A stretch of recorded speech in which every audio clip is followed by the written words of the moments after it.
আপনিও কি ঘরোয়া পদ্ধতিতে এরকম সুন্দর করে হালিম রান্না করতে চান? তাও আবার রাঁধুনি হালিম, খুবই সিম্পল ভাবে। চলুন দেখিয়ে আসি।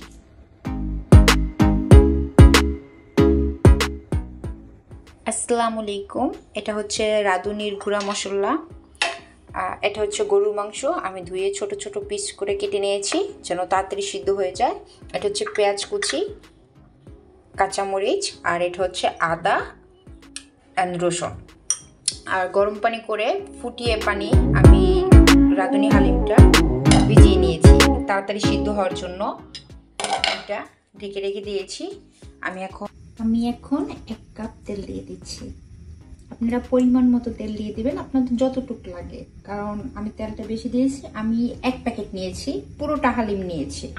মাঝে মাঝে 2টা পেঁয়াজ নিয়ে নিয়েছি, দিয়ে দিচ্ছি। এখন আমি ভালো করে বেজে নেব একটু। এটা এখন ভাজা হয়ে গেছে। এখন আমি দিব আদা রসুন মিক্স করে নিয়েছিলাম, এটা 2 চামচ, এটা 3 চামচ।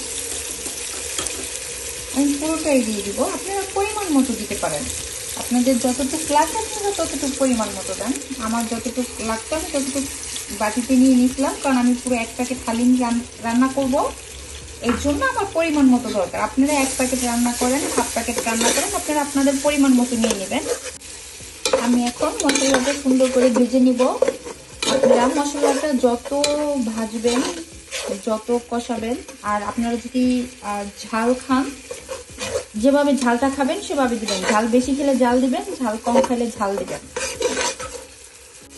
আমি মশলাটা একটু ভেজে নিয়েছি, কারণ হচ্ছে মশলাটা একটু ভাজলে ভালো লাগে।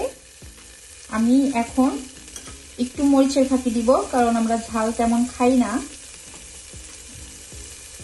যেটা রাঁধুনির মশলা সেটা আমি দিয়ে দিব, অর্ধেক দিয়ে দিব। রাঁধুনির মশলাটা অর্ধেক দিয়ে দিব প্যাকেটে। আমি তো চামচ দিয়ে নিচ্ছি, এর জন্য অর্ধেকটা চামচ দিয়ে বাটির ভিতর নিচ্ছি, এর জন্য আমি অর্ধেকটা দিয়ে দিচ্ছি। আমি আর অল্প একটু রাখবো উঠানের সময় দেওয়ার জন্য। আর পুরোটা দিয়ে এখন আমি এটা কষাবো ভালো করে, নেড়ে ছেড়ে অনেকক্ষণ কষাবো। রাঁধুনি মশলাটা, এটা রাঁধুনি হালিম রান্না করলে রাঁধুনি মশলাটা ভালো করে কষানো হয়, অনেক ভালো হয়, অনেক ভালো লাগে। আমি এখন কষানোর জন্য পরিমাণ মতো পানি দিব। আমার যতটুকু দরকার কষানোর জন্য আমি ততটুকুই দিব। আপনাদের যতটুকু দরকার আপনারা ততটুকু দিয়ে নেবেন কষানোর জন্য। আর যত কষাবেন তত মজা হবে হালিমটা। যত কষাবেন, মশলাটা যত কষায়, যে কোনো তরকারি হচ্ছে যত কষায় তত মজা লাগে। হালিমটা আমরা যত করব, গোস্তটা দিয়ে যত কষাবো তত মজা হবে। আমার মতো করে সহজ উপায় বানাতে পারবে, একদম সহজ ঘরোয়া পদ্ধতিতে। আমার কষানো হয়ে গেছে, আমি 2 মিনিট সুন্দর করে কষিয়ে নিয়েছি। আমি এখন গোস্তটা দিয়ে দিব। আপনাদের যতটা চাই আপনারা ততটা নিতে পারেন। আধা কেজি নিতে পারেন, 1 কেজি নিতে পারেন। একটা রাঁধুনি মশলায় 250 গ্রাম নিতে পারেন। আপনারা যতটা খাবেন ততটা পরিমাণ নিতে পারেন। আমি অল্প একটু লবণ দিয়ে দিব। আর আপনারা হচ্ছে লবণ প্রথম দিবেন না, কারণ হচ্ছে মশলাটায় অনেক লবণ থাকে। লবণ যদি আপনারা প্রথম দিয়ে ফেলান, তখন যদি দেখেন যে মশলাটা লবণ বেশি হয়েছে, তখন খেতে পারবেন না। লবণ আমি একটু দিলাম যেহেতু গোস্তের জন্য, আপনারা লবণটা দিবেন গোস্তটা দেওয়ার সময়। তখন ট্রাই করবেন, ট্রাই করে লবণটা দিবেন যে লবণে হয়েছে কিনা বা একটু লাগবে কিনা। কারণ আমাদের আরও একটু মশলা আছে রাঁধুনি, যেটা আমরা হালিম খাওয়ার পর দিব। এখন আমি 10 মিনিট এইটা কষাবো। এখন আমি ঢেকে দিব, 10 মিনিটের জন্য ঢেকে রাখবো। আমি এসে একটু লাড়া দিব, কারণ হচ্ছে এটা হওয়ার জন্য। এখন আমি ঢেকে দিচ্ছি, এইভাবে 10 মিনিট থাকবে। আমি 1 মিনিট পর পর এসে লাড়া দিব। এভাবে মাঝখানে একটু আসবেন, এসে একটু লাড়াচাড়া দিয়ে দিবেন। যদি লাড়াচাড়া না দেন এসে, তাহলে লেগে যাবে, যেন জিনিসটা না লেগে যায়, যেন ভালো থাকে। তারপর আবার ঢেকে দিবেন সুন্দর করে। এখন হয়ে আসছে। এখন আমি হালিমটা দিয়ে দিব।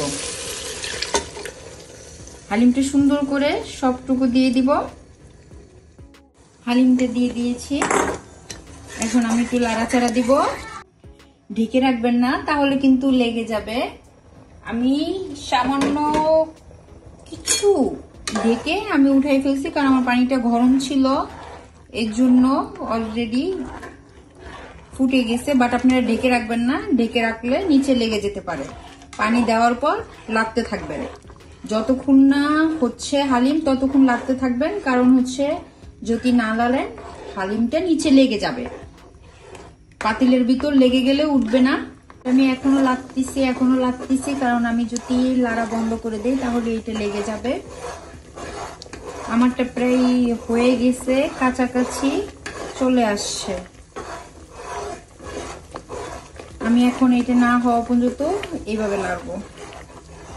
হালিমের মশলাটা আমি দিয়ে দিচ্ছি, আমার ভিডিও করতে মনে ছিল না। যখন একটু হয়ে আসবে এরকম হবে, তখন হালিমের মশলাটা দিয়ে দিবেন উপরে।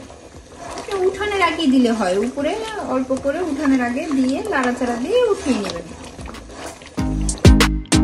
এখন আমি পেঁয়াজ বেরেস্তা দিয়ে দিয়েছি, আমার হালিমটা হয়ে গেছে।